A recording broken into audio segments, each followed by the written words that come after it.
군대적 개혁인 변법자강운동을 폭력으로 진압했던 서태후. 서태후는 자신의 아들인 동치제가 즉위한 1861년부터 그가 죽는 1908년까지 무려 50년 동안 사실상 1인자였습니다. 그래서 청나라 멸망의 직접적인 책임을 그에게 물을 수 있겠습니다. 명성황후는 고전 국정의 최고 책임자였기 때문에 조선이 망한 직접적인 책임을 그에게 물을 수는 없습니다. 하지만 고종도 스스로 인정을 했듯이 명성황후가 가장 가까운 참모였다는 점에서 간접적인 책임은 면할 수가 없겠습니다. 명성황후와 서태후가 살았던 시기는 정말 역사의 격변기였죠.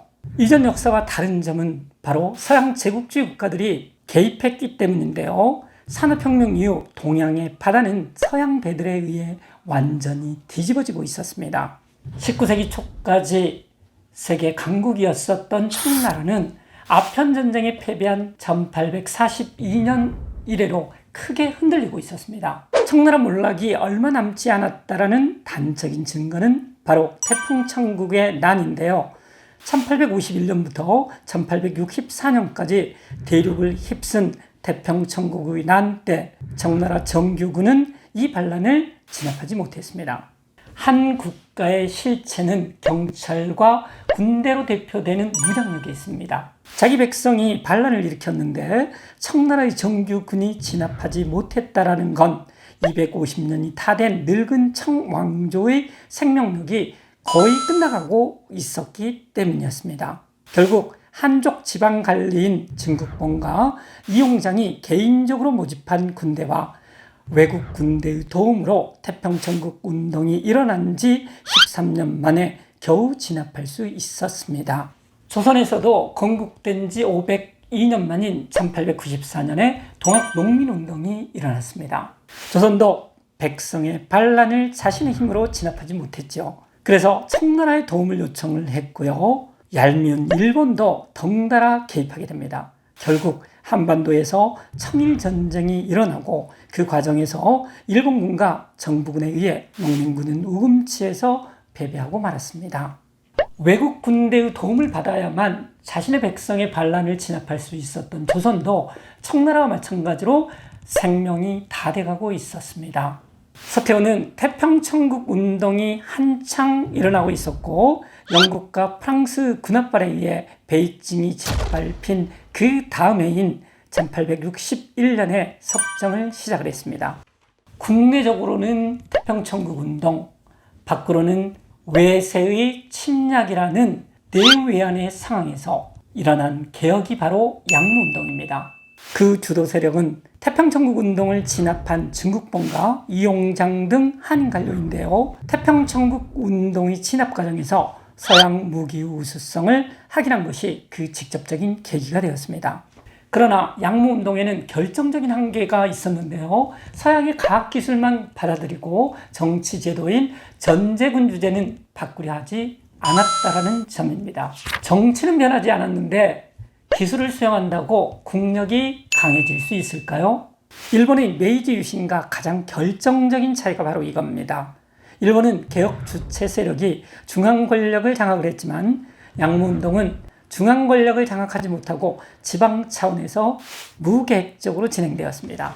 지방간이 발령이 나서 다른 지역으로 옮기게 되면 심지어 기계 설비를 뜯어갔다라고 합니다.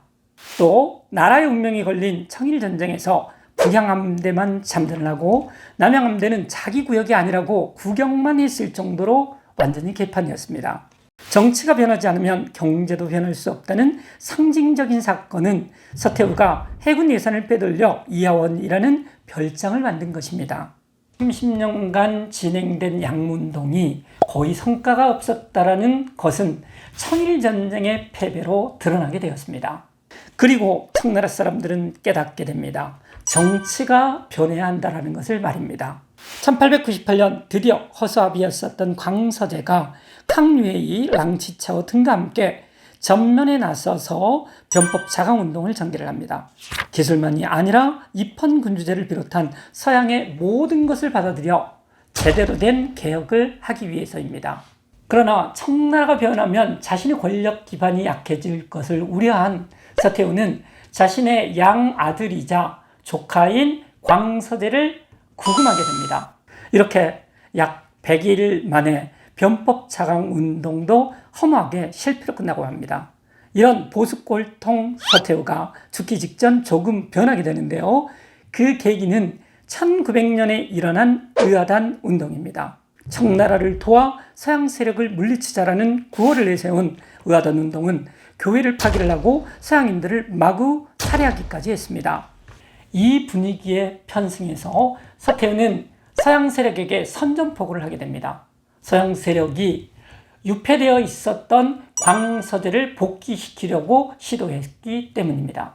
그러나 열강의 압도적 군사력에 의해 의아단 운동은 진압되었고요. 베이징을 점령한 8개 국가가 각각의 점령군을 설치해 분할 통치까지 했습니다. 이제 중국은 완전히 수박처럼 쪼개져 식민지가 될 위험에 처하게 되겠습니다. 그런데 이때 서구 열강 간에는 이해가 충돌하여서 분할 통치까지는 합의에 이르지를 못했고요. 중국의 영토와 주권을 보장하게 되었습니다. 이때서야 서태후도 위협을 느끼고 변화를 시도를 합니다. 권력을 잡은 지 꼭 40년 만인 1901년에 새로운 정치인 신정을 실시하게 되었는데요. 3년 전 자신이 무력으로 중단시킨 변법 자강 운동의 입헌 군주제적인 개혁이었습니다. 하지만 때가 너무 늦었습니다.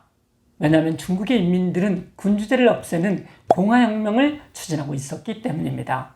마침내 1911년 신해혁명이 일어나 만주족의 청나라는 역사 속으로 사라지게 되었습니다.